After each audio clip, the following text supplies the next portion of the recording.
नमस्कार मित्रों, आइए सुनते हैं पौराणिक कथाएं। अयोध्या में भगवान राम से 15वीं पीढ़ी बाद ध्रुव संधि नाम के राजा हुए। उनकी दो पत्नियां थी। बड़ी रानी कलिंगराज वीरसेन की पुत्री मनोरमा और छोटी रानी थी उज्जैनी नरेश युद्धाजित की पुत्री लीलावती। मनोरमा के पुत्र हुए सुदर्शन और लीलावती के पुत्र शत्रुजित थे। महाराज की दोनों पर ही समान दृष्टि थी। दोनों राजपुत्रों का समान रूप से लालन पालन होने लगा। इधर महाराज को आखेट का व्यसन बहुत अधिक था। एक दिन वे शिकार में एक सिंह के साथ भिड़ गए, जिसमें सिंह के साथ स्वयं भी स्वर्गगामी हो गए। मंत्रियों ने उनकी पारलौकिक क्रिया करके सुदर्शन को राजा बनाना चाहा। इधर शत्रुजित के नाना युद्धाजित को इस बात की खबर लगी तो वे एक बड़ी सेना लेकर इसका विरोध करने के लिए अयोध्या में आ डटे। इधर कलिंग नरेश वीरसेन भी सुदर्शन के पक्ष में आ गए। दोनों में युद्ध छिड़ गया। कलिंगाधिपति मारे गए। अब रानी मनोरमा डर गई। वह सुदर्शन को लेकर एक धाय तथा महामंत्री विदल्ल के साथ भागकर महर्षि भारद्वाज के आश्रम में प्रयाग पहुंची। युद्धाजित ने अयोध्या के सिंहासन पर शत्रुजित को अभिषिक्त किया और सुदर्शन को मारने के लिए वे भारद्वाज के आश्रम पहुंचे, पर मुनि के भय से वहां उन्हें भागना पड़ा। एक दिन भारद्वाज के शिष्यगण महामंत्री के संबंध में कुछ बातें कर रहे थे। कुछ ने कहा कि विदल्ल क्लीब है, अर्थात विदल्ल नपुंसक है। दूसरों ने भी कहा यह सर्वथा क्लीब है। सुदर्शन अभी बालक ही था।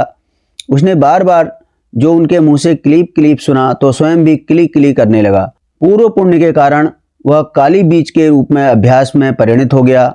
अब वह सोते जागते खाते पीते किली किली रटने लगा। इधर महर्षि ने उसके क्षत्रियोचित संस्कार भी करा दिए और थोड़े ही दिनों में वह भगवती तथा ऋषि की कृपा से शस्त्र शास्त्रादि सभी विद्याओं में अत्यंत निपुण हो गया। एक दिन वन में खेलते समय उसे देवी की दया से अक्षय तुणीर तथा दिव्य धनुष भी पड़ा मिल गया। अब सुदर्शन भगवती की कृपा से पूर्ण शक्ति संपन्न हो गया। इधर काशी में उस समय राजा सुबाहु राज्य करते थे। उनकी कन्या शशिकला बड़ी विदुषी तथा देवी भक्ता थी। भगवती ने उसे स्वप्न में आज्ञा दी कि तू सुदर्शन को अपने पति रूप में वरण कर ले, वह तेरी समस्त कामनाओं को पूर्ण करेगा। शशिकला ने मन में उसी समय सुदर्शन को पति रूप में स्वीकार कर लिया। प्रातःकाल उसने अपना निश्चय माता पिता को सुनाया। पिता ने लड़की को जोरों से डांटा और एक असहाय वनवासी के साथ संबंध जोड़ने में अपना अपमान समझा। उन्होंने अपनी कन्या के स्वयंवर की तैयारी आरंभ की। उन्होंने उस स्वयंवर में सुदर्शन को आमंत्रित भी नहीं किया, पर शशिकला भी अपने मार्ग पर दृढ़ थी। उसने सुदर्शन को एक ब्राह्मण द्वारा देवी का संदेश भेज दिया। सभी राजाओं के साथ वह भी काशी आ गया। इधर शत्रुजित को साथ लेकर उसके नाना अवंती नरेश युद्धाजित भी आधम के प्रयत्न करते रहने पर भी शशिकला द्वारा सुदर्शन के मन ही मन वरण किए जाने की बात सर्वत्र फैल गई। इसे भला युद्धाजित कैसे सहन कर सकते थे। उन्होंने सुबाहु को बुलाकर धमकाया। सुबाहु ने इसमें अपने को दोष रहित बतलाया, तथापि युद्धाजित ने कहा मैं सुबाहु सहित सुदर्शन को मारकर बलात् कन्या का अपहरण करूंगा।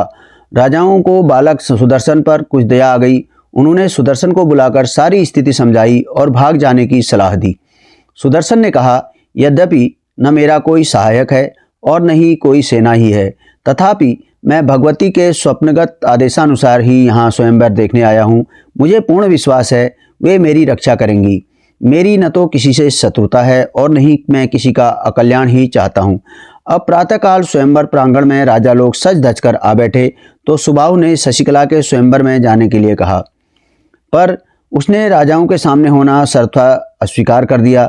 सुबाहु ने राजाओं के अपमान तथा उनके द्वारा उपस्थित होने वाली भय की बात कही। शशिकला बोली यदि तुम सर्वथा कायर ही हो तो मुझे सुदर्शन के हवाले करके नगर के बाहर छोड़ाओ। कोई दूसरा रास्ता भी नहीं था। इसलिए सुबाहु ने राजाओं से तो कह दिया कि आप लोग कल स्वयंवर में आएंगे, आज शशिकला नहीं आएगी।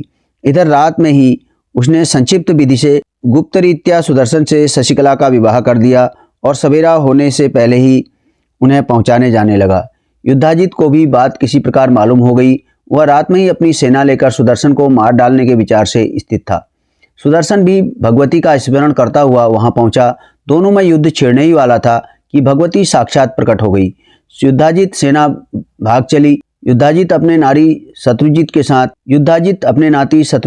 साथ खेत रहा। पराम्बा जगज्जननी ने सुदर्शन को वर मांगने के लिए प्रेरित किया। सुदर्शन ने केवल देवी के चरणों में अविरल निश्चल अनुराग की याचना की, साथ ही काशीपुरी की रक्षा की प्रार्थना की। सुदर्शन के वरदान स्वरूप ही दुर्गा कुंड में स्थित हुई पराम्बा दुर्गा वाराणसीपुरी अद्यावधि रक्षा कर रही हैं। आइए सुनते हैं एक और पौराणिक कहानी।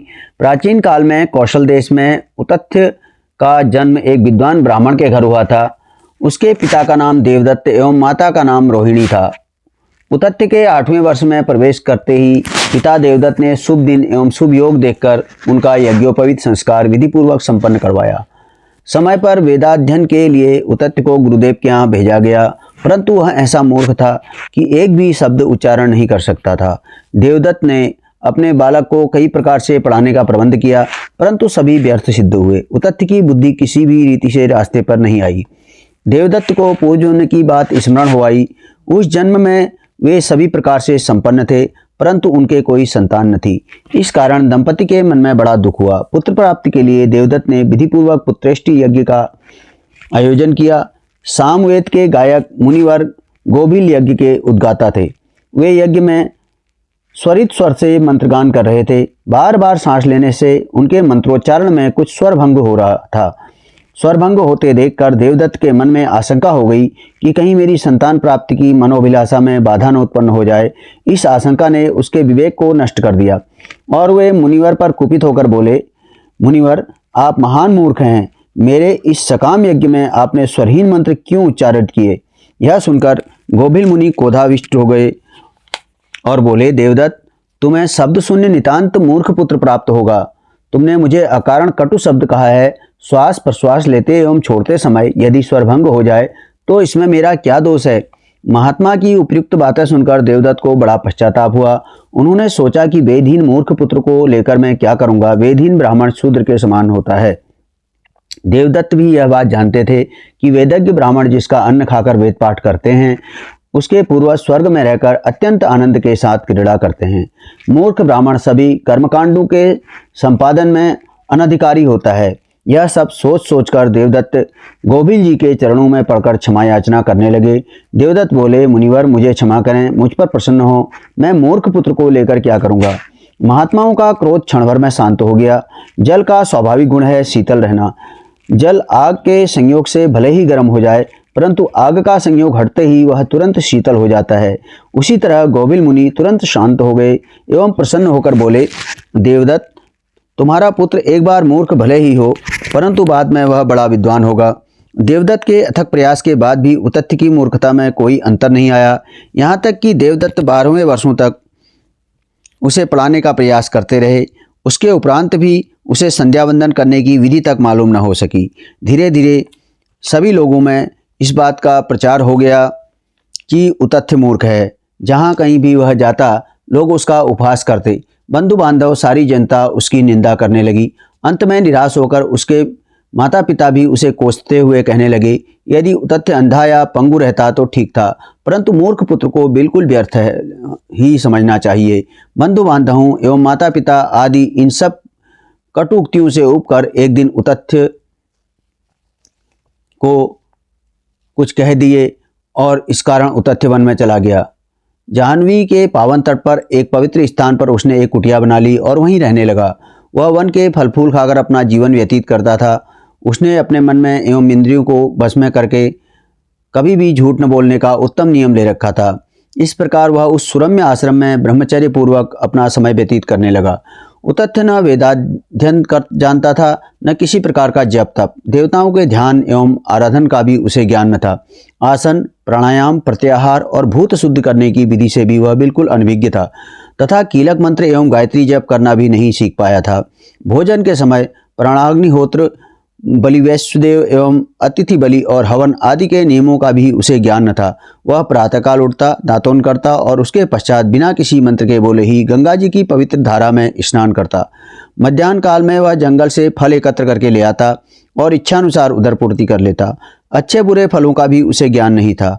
वह कभी किसी का अहित नहीं करता था और नहीं अनुचित कर्म में ही उसकी कोई प्रवृत्ति थी। उसमें एक अनुपम दिव्य गुण था कि वह कभी भी असत्य भाषण नहीं करता था। एक भी मिथ्या शब्द उसके मुख से नहीं निकलता था। यह उसका अटूट व्रत था जिसका वह सावधानी से पालन करता था।